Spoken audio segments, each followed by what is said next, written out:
Sanibonani ma South Africa mahle. Sanibonani everybody. Hey hayi khona. Angilwi namuntu but ngiyacabanga ukuthi manje kumele ngiyibeke 99. Yabona? Kumele ngiyibeke 99. Ngiyabona uTsovila ukuthi coach must be fired. Yo, hayi angaze ngezwa enhle sisaqala unyaka usaqala utho ngathi usase ku December. He's a coach ngaleso sikhathi unama badge. Why anga coach namanje? Why anga coach? Why utho unga coach mfana kithi? Somewhere nje sikubona ucoach because unama badge. Hayi reckless mfana kithi the way ukhuluma ngakhona I'm sure nale intwana ezidlala manje izoluze respect kuwe. I mean ucoach he has done so much. He lose now uyakwazi lokho. Now uyakwazi we've played the game. We win with some, we lose some. So I need to address you direct manje nale show yenu le. Uyabona criticizeayo nje kuphela only negative things kuphela and you don't follow ngama facts. Ngihlale ngisho awunama facts. Khona manje uthi uHugo Broos kumele acoshwe. Acoshelwe ini? Umuntu o build a team right kanje young players. Now we've got a pool of players, a database into beyifile besinganayo before this guy. Ungaqosha ucoach wena 5 months before you World Cup. Lo munye kumela yenzini lo munye. No so hayi mfana ayikho lento iyabheda uthi yami awukhulumi kahle bhuti wami. Hayi and we coach. I don't know if abantu bayazi ukuthi we coach njani ekhuluma so. Lo muntu lona mfethu sigcine kudala ukuluza. I don't care ukuthi ubani uthini. I mean isithunzi sethu our dignity mfethu as South Africans gents sibuyile stadium bekungasayiwi bafana bengabukelwa before uHugo Broos empty everyone knows that but look at manje ibafana bayadlala everywhere full house. Noma full house but abantu they go a stadium they support. The support is back. A stadium kumnandi manje makudlala bafana. No, so you need to respect manje. You don't respect our head coach when at all. No. You don't respect Broam. We coach when why are you not coaching manje? Even NFD or whatever ABC sikubona win league. Unama badge uhleli now you busy bashing people lapho kule show yenu le. Mina will never allow that for South Africa. Mina I'm defending South Africa. I'm defending our head coach. And sesikhohliwe now we need to sekumele sikhohle umsebenzi ongaka uyenzile lo mjito.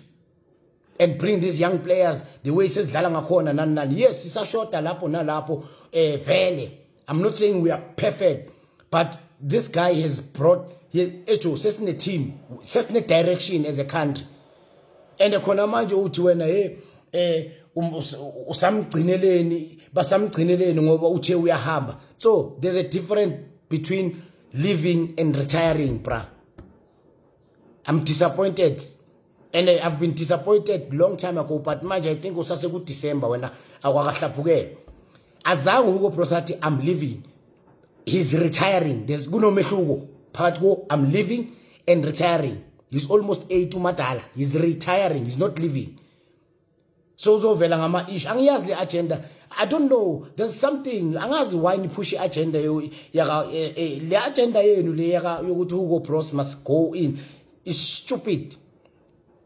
That's a very stupid comment from someone like you so. Angeke mina ngithule ngiyimele lento le. Angeke. This is wrong. This is disrespect at the highest level.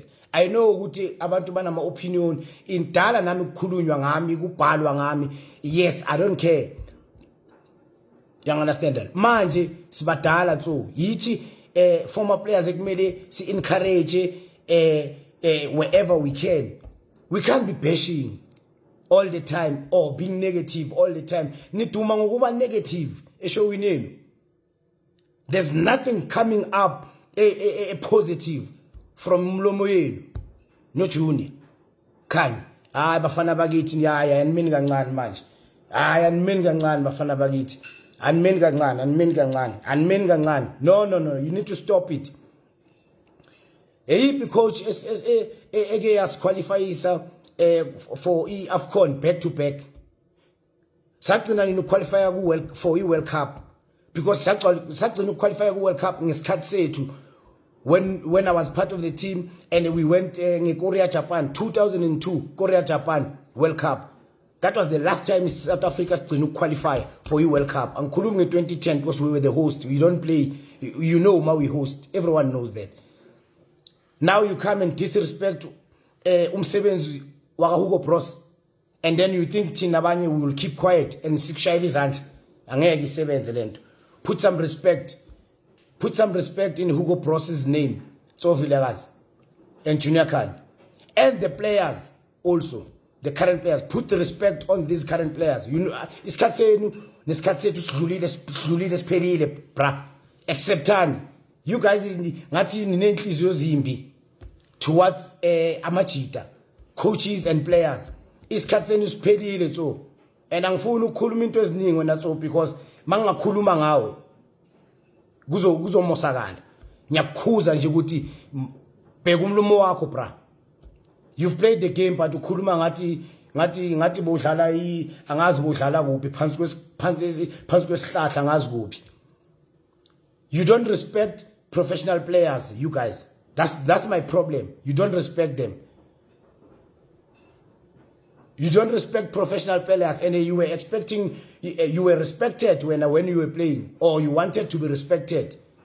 But now anisadlali manje le ntwana lezi ukuthi sihola imalini sizihola kamnandi siphila kamnandi ukudlula thina sekuyikwali. You bashing them high and low. I won't accept that. I won't accept that. Mina I'm patriotic mina ngeSouth Africa. And ngifuna ukubona njengoba iSouth Africa basinokhile singekho niyothini manje niyokhuluma ngani niyokhuluma ngeyiphi country manje. Hayi bafethu hayi it's about time sontshela thina manje nathi sidlalile ibhola ngidlalile iWorld Cup ngidlalile iAfcon ngidlalile ama-Olympics.